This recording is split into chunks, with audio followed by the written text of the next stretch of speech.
Now we're going to begin to talk about making decisions in the C programming language, and there are three basic ways to make decisions in C. We have something called a ternary operator, which we'll talk about in the next slide. And then we have the if family, if else, and if else, else, and so forth. And then we have the switch statement. So here we go. The ternary operator is the simplest construct. It's really only appropriate for very simple conditions with simple results. So we have whatever the conditional expression is, followed by a question mark, and then the true result. In other words, if the condition evaluates true, and then a colon, and then the false result. If the condition is true, the true result will be returned. Otherwise, the false result will be returned. So for instance, if we have an integer a equal 1 and an integer b equal to 0, and then we set result equal to the conditional a is greater than b, if this is true, 33, if it's false, 42, then result will be 42 in this case. If a were 0 and b were 1, then it would be 33 in this case.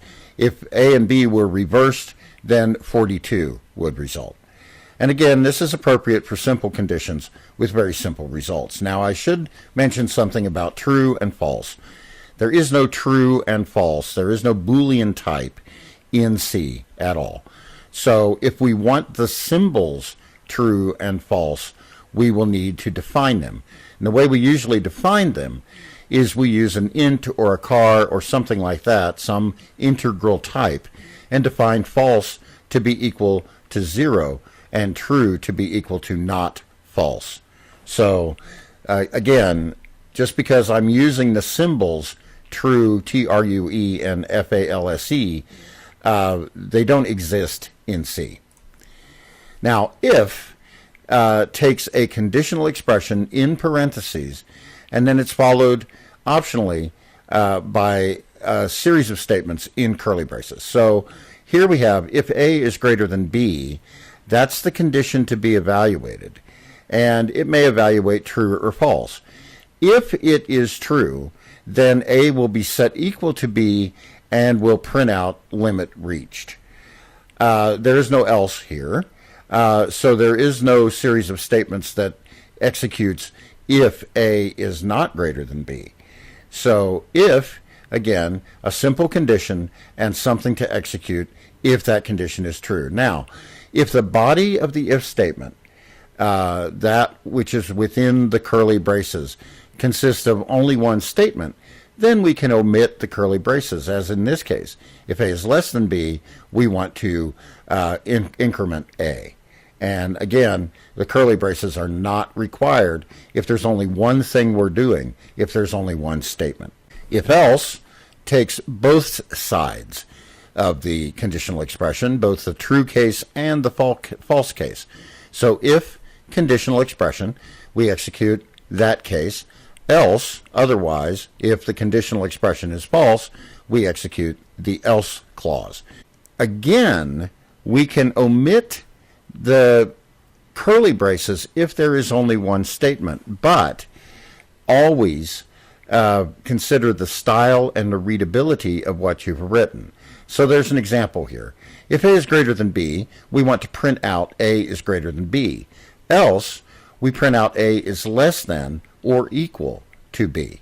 So those are the two cases. If else is when we want to check a number of different conditions in our decision-making construct. So if conditional expression do this, else if conditional expression do this, else if as many times as we want, and then the default clause, if all else fails, do this.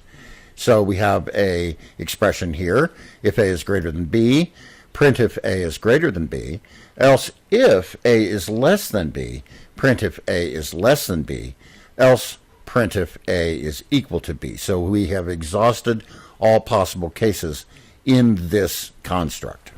Now the switch statement is really another form of if, else, so forth, but it's used when checking a variable for a particular value.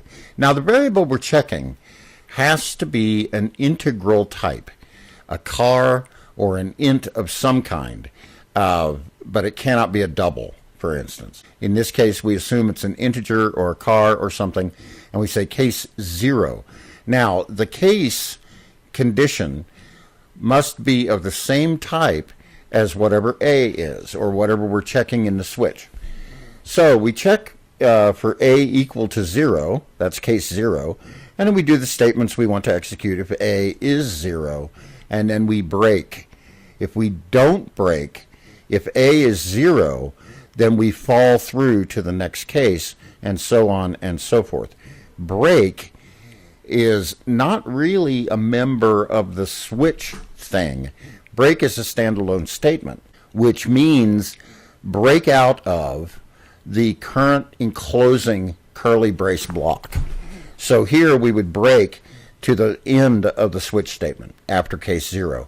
Case 1, if A is equal to 1, we execute some statements, and then followed by a break. The default is if all other cases are exhausted. So if A is equal to 2 in this case, or -1, or 97, the default case will be executed. And the default, because it's at the end, doesn't require a break. In C, we have many ways to express comparison between two items. We have greater than and less than, and greater than and equal to, and less than or equal to, and these are all self-explanatory. They're all binary operators. Equal means is equal to. Now watch out for this, because you will make this mistake. Everyone does. Note that this is not an equal sign. This is two equal signs. The equal sign means assign whatever's on the right of the equal sign to whatever's on the left of the equal sign. Now the equal sign, the assignment operator, is binary in C. It's not unary. It assigns, and then the evaluated value of that assignment statement is the return value, let's say, of that assignment statement. So if A equals B, evaluates just fine. What it does, it assigns A the value of B, and then it returns true if B is not equal to 0. So let's say A is 1 and B is 2. If A equals B, then A equals 2, and it will print A is equal to B, because the evaluation came out as true. This is wrong normally. Now there are some cases, some edge cases, where you might want to do this. If A equal B is the comparison between A and B, and this is usually what we want to do. So watch out for this. Not equal, or bang, exclamation point equal, means is not equal to. We also have logical operators. We have and, or, and not for logical operators. And the truth tables are shown here. Basically, both A and B must be true, or not 0, for A and B to be true. A or B must be true for A or B to be true. And not A is pretty self-explanatory. If A is false, then not A is true. If A is true, not A is false. So here's an example. We have an int A, B, and C. A is 0, B is 1, C is 2. If B is less than A, or B is less than C, and C is greater than A, do something. So and has higher precedence than or. Keep that in mind. This will not execute from right to left, as you may expect, and in this case it really doesn't matter, but in some cases it does. So and will execute before the or. So the above expression evaluates to B is less than A is not true, so that's false, or, and then parentheses, B is less than C, that's true, and C is greater than A, that's true. So true and true is true. False or true is true. So that's the evaluation for that. Keep in mind, though, that and does have greater precedence than or. Not the unary not operator, we can reverse the logic of a conditional expression using the not. Fun with Boolean operators. A Boolean is a true or false value, and in C we do not have a Boolean type, nor do we have the symbols true and false, but we can define them. Here I've chosen to define them as integers. False equals 0, true is equal to not false. So I'm already assuming that we have a Boolean kind of thing, which we do, but so anyway, there's a better way to do this. I'm not going to show it to you just yet. But we have two kinds of variables. We have two variables, two integer variables. We could probably save some space by defining them as cars, but that's okay. Now we're going to print out some Boolean data using the ternary operator. So we're just going to print out whether or not 1 is greater than 0. Now, %s is a format specifier for printf and the printf family of functions that prints a string. We haven't talked about strings. I'm not going to talk about strings today. I'm just going to say that if we have a double quoted thing, it's a string. And what I've done in the ternary operator is evaluated, is 1 greater than 0, question mark. If it is, print true. If it's not, print false. I've done the same thing for 1 less than 0, 1 greater than equal to 0, 1 less than or equal to 0, and 1 not equal to 0. So we get these basic binary Boolean operators out of the way. So let's go ahead and check that out. I want to compile the application, the program, and I want to run it. So 1 is greater than 0, that's true. 1 less than 0 is false. Greater than or equal to 0 is true. Less than or equal to 0 is false. 1 not equal to 0 is certainly true. So we got that right. Now let's go on. I'm using a multi-line comment here to divide sections of this code out so that we don't print it all at once. So I've set up a char, a bool value, equal to true. This works because true is small enough, it's not false. It's already set up, and it's small enough to be converted down to a char. Even though true is an int, it does work. So I printed out whatever that bool value is equal to true, question mark, yes or no, true or false. So here I evaluate, is bool value equal to true?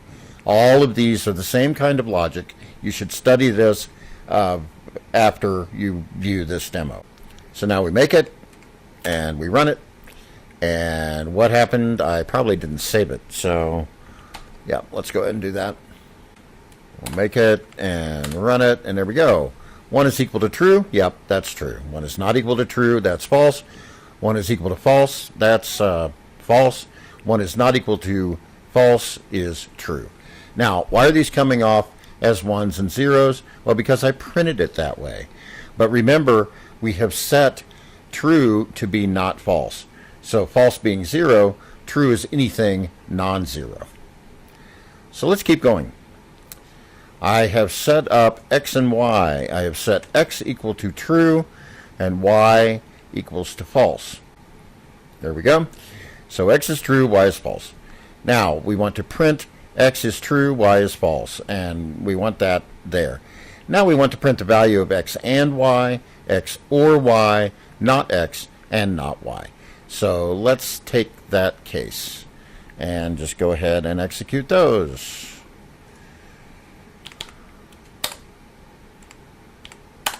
So no surprises. X is true, y is false. X and y is false because true and false is false. X or y, one of them is true, so it's true.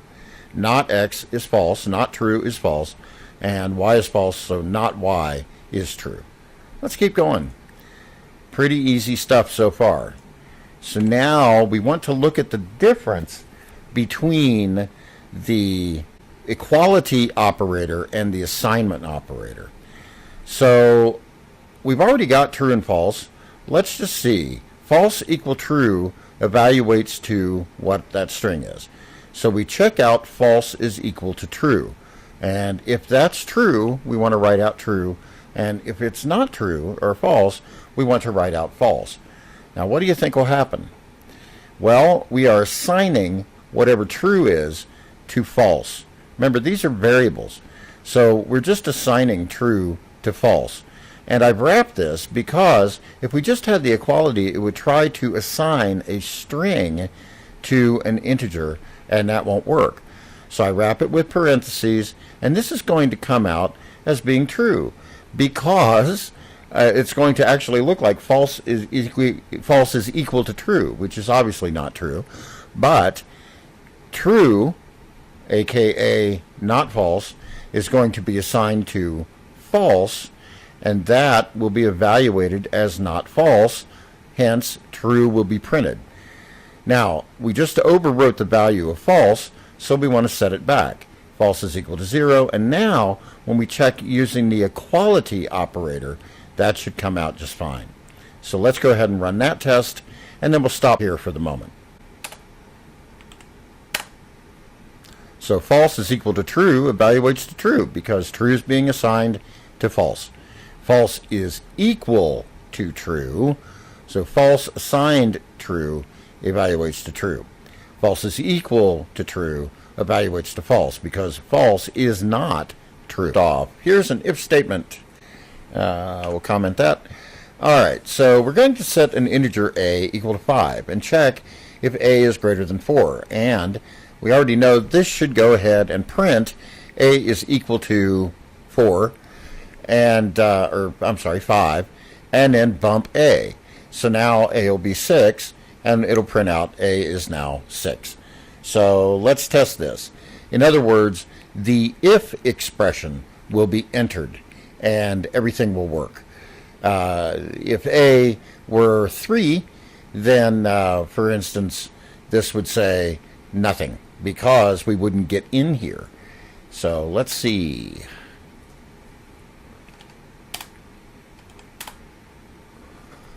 So a is 5, a is now 6. That worked. So let's just make sure that the opposite condition works. If this is false, it doesn't evaluate.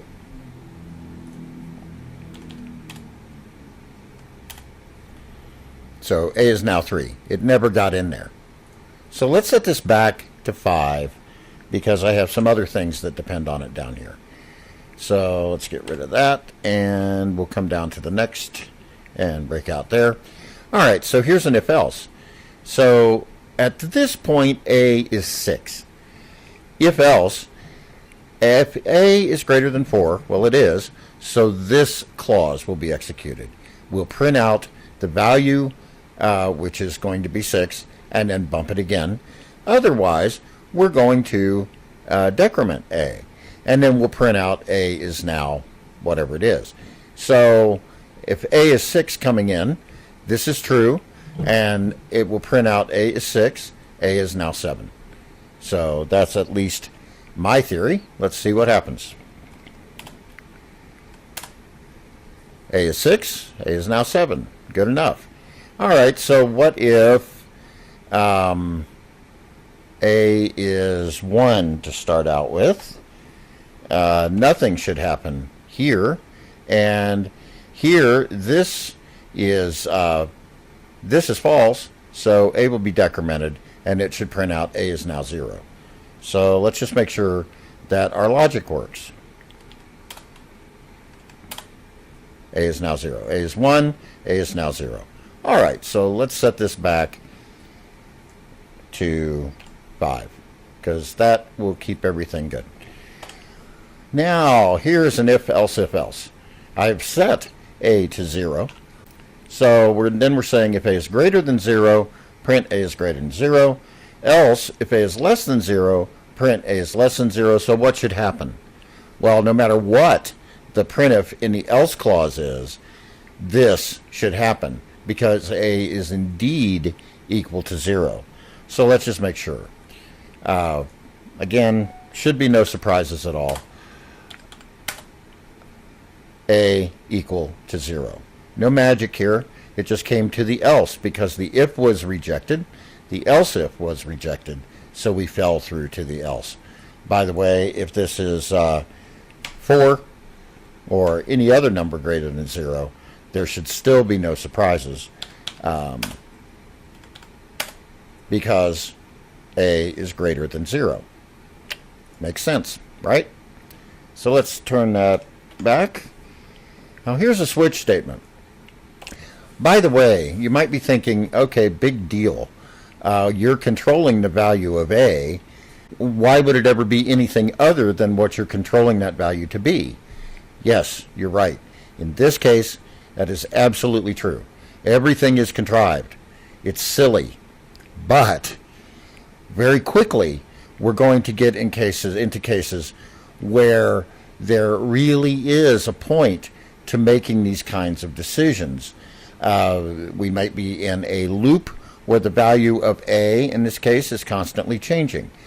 We might get a input from the user in some way where we don't know beforehand what the value is.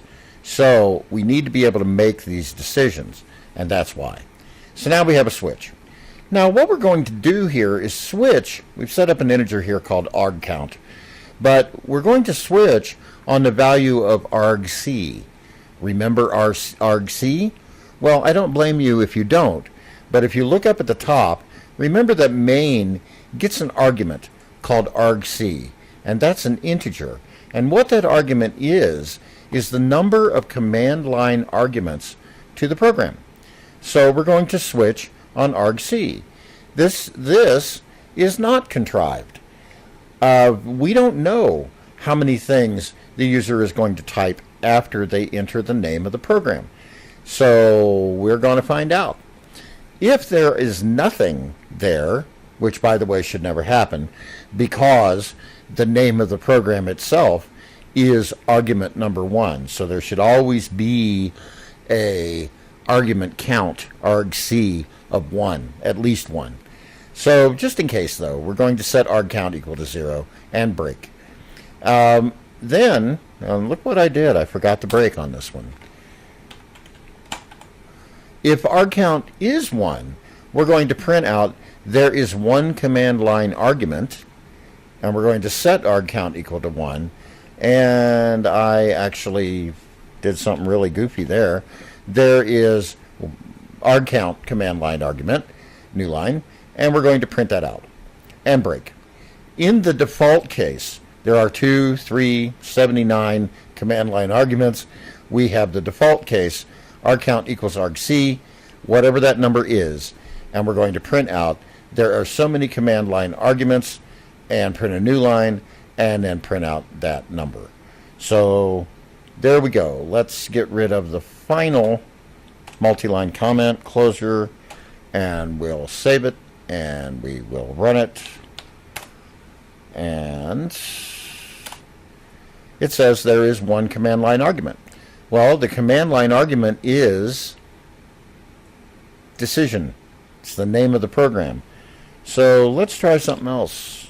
Decision 1, 2, 3. How many should there be? Yep, there should be 4. The name of the program and then 1, 2, 3 command line arguments. So there are 4.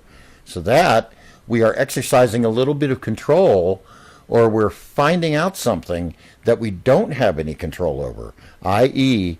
the number of command line arguments. Now those command line arguments are strings, which remember I haven't talked about, but you can kind of get an idea as to what a string might be by looking at this. A string is actually a car star, a character collection. That star does not mean collection, don't get me wrong. That star means pointer. And in the next couple of discussions down the road, we will get to what a pointer is and why they are so important in C. Thank you very much. About arrays. So what is an array? An array is a collection of values all having the same type that is indexed by an integer value. So here we have an array of ints, and it's called grades, and it has 5 values, or it's going to hold 5 values. We have declared a count because I'm going to use a loop, but we'll introduce that here in a moment. And I've declared a total because I'm going to take the average of the values in the array, so I need the total to get their sum, and then I'm going to divide it by 5. The next step is to assign a grade, a value, to each member of the grades array. So arrays always start with 0. Their first index is 0. So there are 5 grades, and the indexes are 0 through 4. So grade sub 0 is 57, and you can see that I've assigned grades at 0, grades at 1, grades at 2, 3, and 4. Now we're going to print out the grades, and we could just printf grade sub 0, printf grade sub 1, but that's kind of boring and long-winded. So let's use a loop. So here's my count. It is 0 at the beginning of the program, and I'm just saying that while whatever I say here is true, do what's between the brackets. So while count is less than 5, we want to print out grades sub count. So we're printing out the count, grades at whatever that count number is, 0, 1, 2, 3, 4, equals, and then grades sub count. And then we're going to bump the total by the grades at that count, and we're going to, very importantly, increment count. If we do not do this, this loop will never exit because count will be always less than 5. So you can see what will happen. The first time through the loop, count is 0. The second time through the loop, count plus plus, count becomes 1. When count goes from 4 to 5, the loop drops out and we're done. Now we're going to, because we have a total, we're going to print out the average. The average grade is whatever it is, total divided by 5. 5 because the number of items in our array is 5. So let's see if this works. So we get each grade, and then we see that the average grade is 82. Now, if you do the math with these grades, you'll find out that the average grade is actually 82.2. And we talked about this before. This is because we're dividing an int by an int, we get an int. So let's see if we can correct it. Well, we could do our trick of converting both, or the total and all these grades to floats, make an array of float, but there's a better way. What if we just say, I want to divide this by a float? In other words, I don't want to divide by an integer 5, I want to divide by a float 5. And we can do that, but if we do that, then the format specifier in the string, in the printf string, needs to be as a float. So now, when we run, there we go, 82.2. Now, floating point numbers are carried out to 6 digits of precision. I'm kind of getting off track here, but let's do one other thing. I don't need 6 digits there. Let's just say we only want 2 digits. How do we do that? Well, between the percent and the F, we can put a point and then the number of digits we want. So 0.2F gives us what we want, and if we print it out again, there we go, 82.20. That's good enough. All right, so more to come, and we're going to talk about arrays of characters next. But this, importantly, works for ints and cars and doubles and floats and longs. Anything, any primitive type, we can make an array of. I wanted to point out something here in this while loop that we can kind of streamline, make a little bit more efficient, or at least a little bit more C-like. In the while loop, notice that we're incrementing count.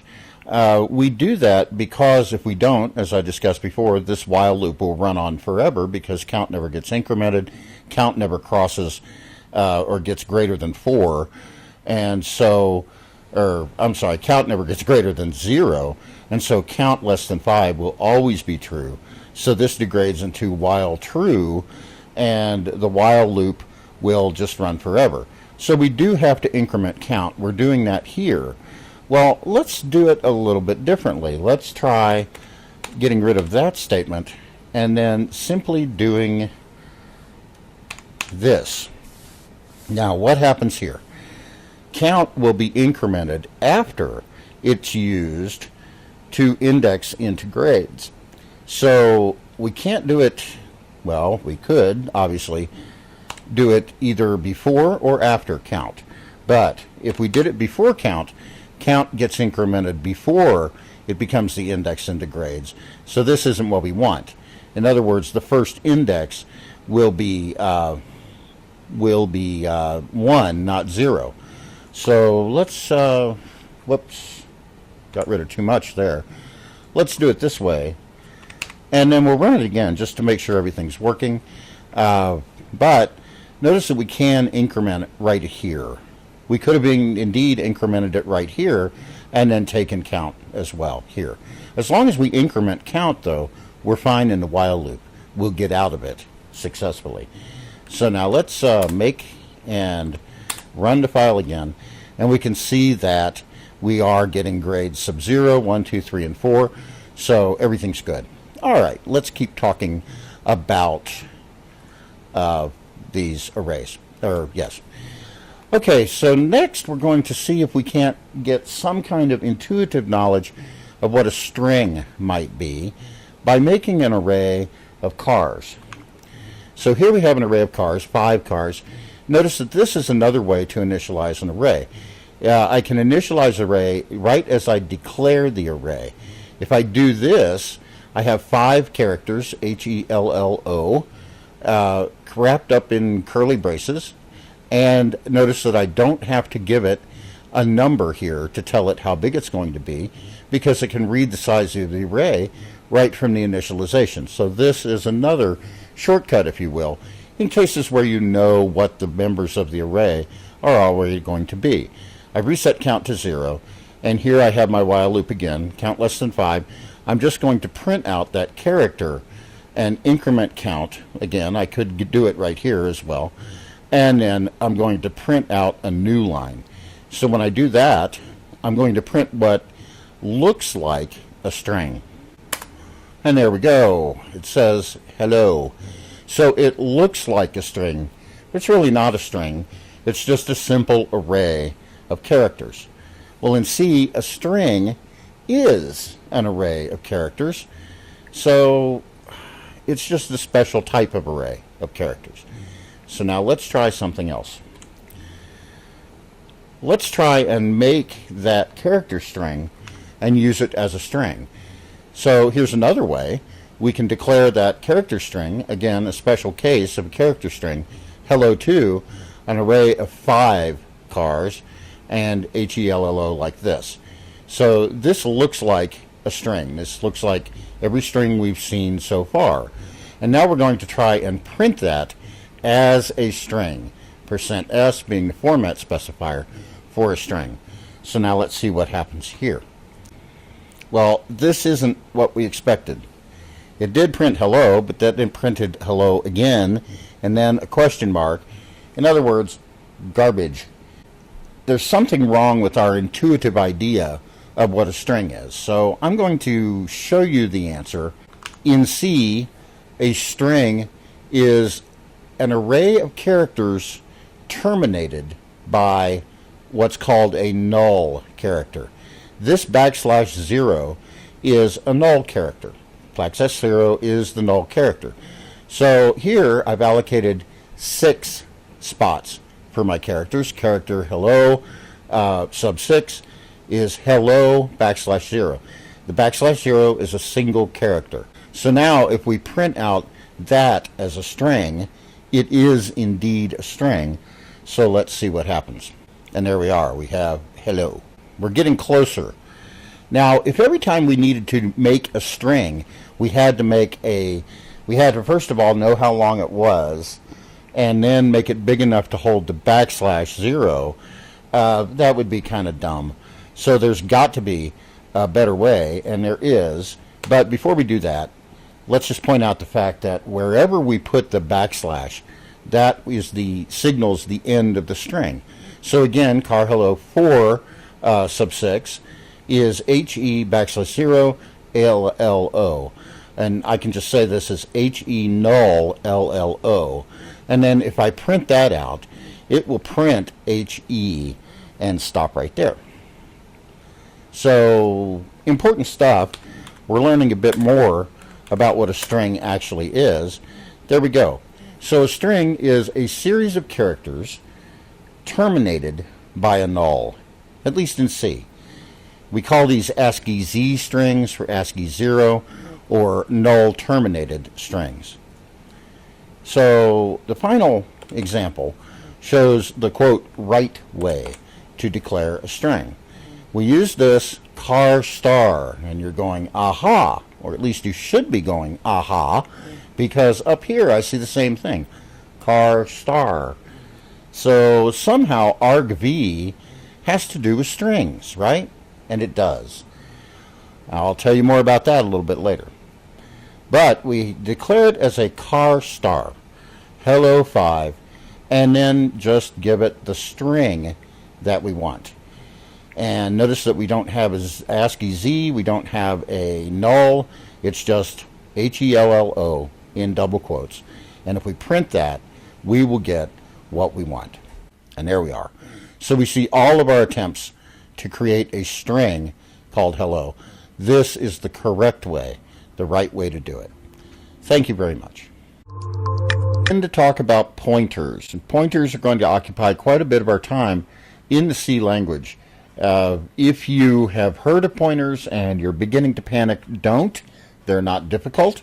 They're just different. If you have never heard of pointers, don't worry about it. It's not that hard. A pointer is simply a variable, any kind of variable, that contains the memory address of another variable. That's all it is. Two operators are used when we talk about pointers. There is an ampersand, a single ampersand. This is called the address of operator, and there is the asterisk. This is called the contents of, or sometimes it's called the indirection operator. So what does that mean? Well, the address of operator takes the address of whatever we tell it to. The contents of operator gets the contents in memory at that address. So let's say A is a variable, any kind of variable. Address of A becomes a pointer to that variable. So a pointer is simply an address. It's an address in memory to a variable. So address of A is a pointer to that variable, the address of A. If PA is a pointer to A, then contents of PA is the value stored in A, the contents of A. So how do we use pointers? Well, simply, we declare a pointer by assigning the address of a variable to the contents of the pointer. So here we have an integer A. It can store any int value, 4 bytes. Now we have an int star PA. This is the contents of PA becomes the address of A. So we declare a pointer by using the contents of operator.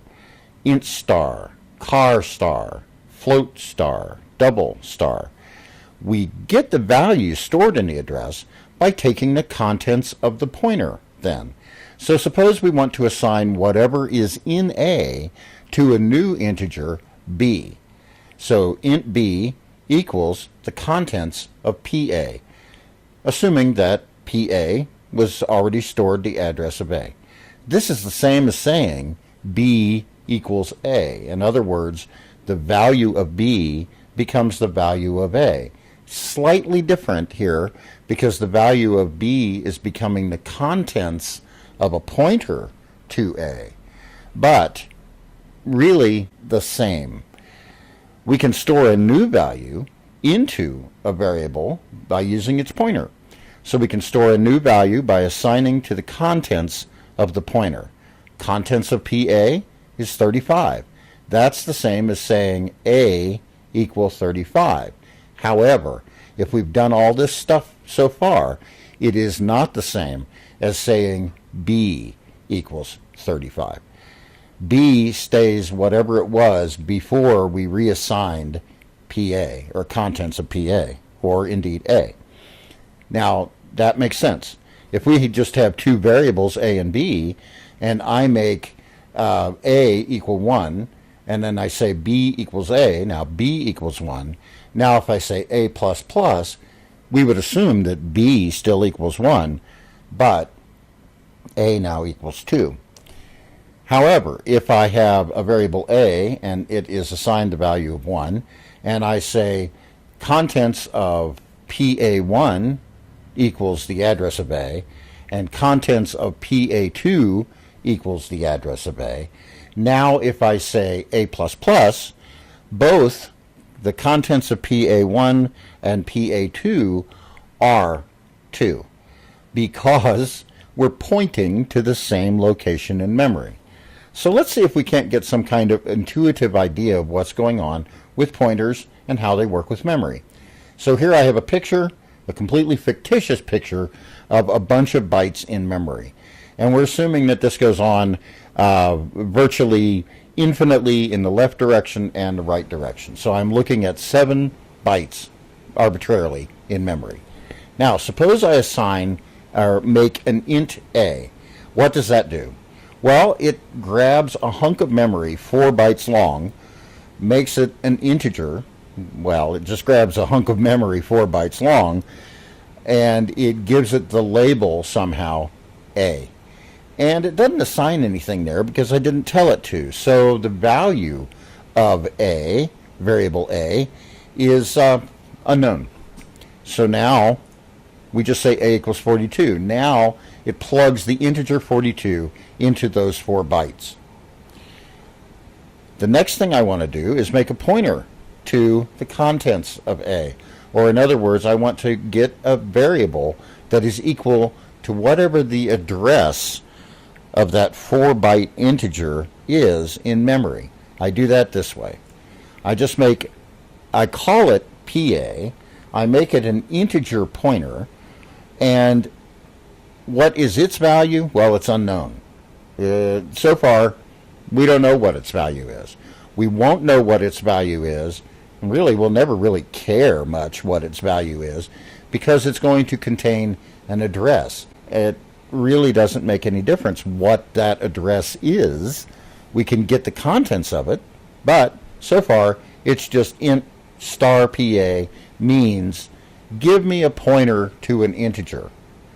Only when I do the next step and say PA equals now the address of A does that pointer get assigned a value. And the value it gets assigned is the memory address of A, not 42, but whatever the address, whatever the physical address of the first byte of that 4-byte area in memory, the integer, is. Then if I then say star PA, contents of PA, that represents the value stored at A. In other words, 42. If I change A to 43, contents of PA changes. But if I change PA to some other value, it's going to point some other place. That's dangerous. We don't want to arbitrarily change the value of a pointer, but we can arbitrarily change the value stored in the address that is pointed to by that pointer. So don't panic. I mean, there's a lot of words here, but if you go through this video a couple of times, you'll see that really the underlying idea is not all that difficult.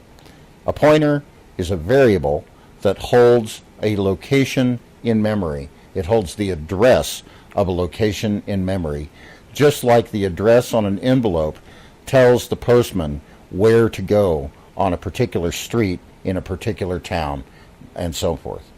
Pointers, and this is going to be the first demo we have on pointers. So first of all, let's just keep this in mind for later in the demo, that the second argument to the main function is always a pointer to a character argv. So let's kind of unwrap this. We know that this car star thing really means a string. A character pointer could be a pointer to a single character, but it can also be treated as a string. Argv, therefore, is an array of strings. So if argc is the count of the arguments, argv is the actual arguments to the program at the command line. So remember that, and we'll come back to that in just a moment.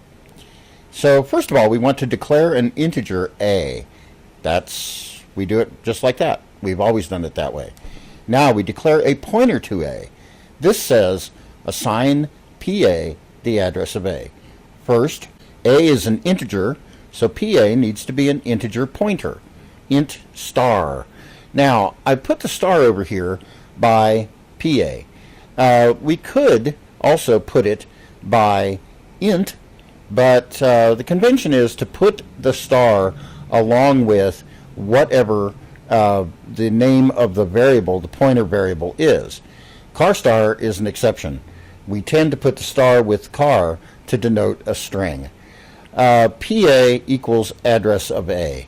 Now PA points to A. That's how we say that. Now if we then, just out of interest, want to print the size of A and PA, that's pretty simple. Size of A equals a long integer, size of PA equals a long integer, and then we can get the size of A and the size of PA. What happened to parentheses on the size of? Well, size of really isn't a function. I lied earlier. To keep things simple, size of really is an operator. So it's a unary operator that gets the size of whatever follows it. So size of A will return 4. Size of PA is going to return whatever the size of a pointer is. All pointers are the same size. A equals 9. Now, this is an assignment. We already know what that does, but let's see if we can print out the contents of A, whatever the value of A is, the contents of PA, the address of PA, which is what PA is, it's an address, and the contents of memory at address of PA. So I've got that string set up here. Notice how I get the address of a pointer. %P gives me that as an address, and it'll give it to me as a hexadecimal number, a base 16 number. So I have A, PA, which is the address, and contents of PA. So let's stop there for now and print this out, or execute the program, and see what we get. So we want to make pointers, and then we want to run pointers. So the size of A, the int, is 4 bytes. We knew that. Size of PA, though, look at this. It's 8 bytes. Pointers are always unsigned longs. So PA is 8 bytes long. Pointers are unsigned longs because they need to point to any address in memory. So now if we print out A, no surprises, we assign 9 to A. So printing out the value of A is 9. Printing out PA gives us that hexadecimal address. It is 3 bytes long, but it is the lower order 3 bytes of an 8-byte address. 0x just means this is a hexadecimal number. And then contents of PA is whatever A is, whatever the value of A is. So again, that's 9. So that's our first introduction into how pointers work. I have A, its value is 9, I assigned it. So contents of PA, contents of the thing that points to A, is also going to be 9. Another way to think of this is the contents at memory address 7FFF 5903 4B8C is 9. Alright, so a little bit more. What if I change A? So I'm going to change A in an interesting way. I'm not going to change A, I could have done, but actually what I'm doing is I'm going to change the contents of PA. The contents of memory pointed to by PA. And if I print again, I should see the same kind of thing, except now A is going to be 4, PA is going to be the address that it was before, and contents of PA should be 4 as well. So let's make sure that happened. Alright, so we see the size of stuff. In the first line, A was 9, so we see all that. In the second line, A is 4, but notice the address doesn't change. PA does not change because it's still pointing to the memory address of A. But the contents of PA, because I changed the contents of PA, A changed as well. A and contents of PA refer to the same thing. Address of A and PA refer to the same thing. All right, so let's keep going a little bit, see if we can learn a little bit more. So let's see, I'm going to get rid of that and put it here. All right, so now we're going to make a new pointer and point it to the address of A as well. So here we have a pointer called PA2. Now, if we print the contents of PA and PA2, we should get whatever is in A, which is 4. So PA, contents of PA, and contents of PA2 will both be 4. So let's go ahead and save that, and we'll run it. Make and run. All right, so PA, contents of PA is 4, contents of PA2 is 4. So far, so good. So both things are pointing to A. Now, if I bump contents of PA, if I bump it by adding 1 to it, let's see what happens. PA plus equals 1. Now, if we print the contents of both pointers and A, this was 4 before. It should be 5 now. So let's see if that happens. Okay, make and run. So PA, contents of PA is 5, contents of PA2 is 5, and look at this, A is 5. So all I did here is change one value. I changed the contents of PA. It got incremented to 5, the contents of PA2 got incremented to 5, and A got incremented to 5. So by incrementing the contents of the pointer, I incremented the value of A, because the contents of PA and the contents of PA2 are the value of A. So two pointers pointing to the same physical address in memory, which has the label, the variable name, A. So let's do one more thing. Let's see if we can unwrap this car star thing. So car star argv is an array of car pointers, right? We have car star, it's a pointer to a car, and then argv with the square brackets, which says this is an array. So it's an array of car pointers. Or, another way to say that, we already kind of hinted at in the last demo that car pointers are strings. Another name for a character pointer is a string. So this is an array of strings. So let's assign something called argcount, the value of 0. And then for each argument, while argcount is less than argc, argc being this integer value here, the count of the arguments that we get, while 0 is less than 1, 1 is less than 1, and so forth, we print out argv at argcount, and that is going to be a string. So we give argcount this index, and we give argv argcount the string. And then we increment argcount. So now let's run that, and if we run it just with the name of the file, like this, look at this, argv0 is pointers. This is the first argument to the program, the runnable name of the program, /pointers. Now let's say that we instead do /pointers are fun. Now we get argv is 0 is pointers, argv at 1 is r, and argv2 is fun. So I proved it. Pointers are